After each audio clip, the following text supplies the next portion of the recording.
Hello guys, in today's video I will be showing you how to fix Twitch stop-in problems. The answer is easy, just go to the settings and then scroll down to the apps section. Then go to the search and search Twitch. Then go to the storage and here you will find this clear cache option, click on it. Now you can go check it if it works, and if it didn't you can try to restart your phone or turn the Wi-Fi off and on, or the Bluetooth or the airplane mode. Also you can try to clear data, but be careful. If you clear data, all these applications data will be deleted. This includes all files, the settings, the accounts, the databases, etc. So be careful if you want to clear your data.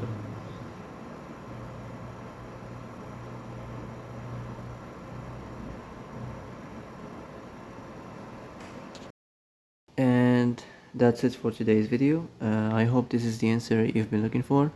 If you like this video, don't forget to like and subscribe, and see you in the next video.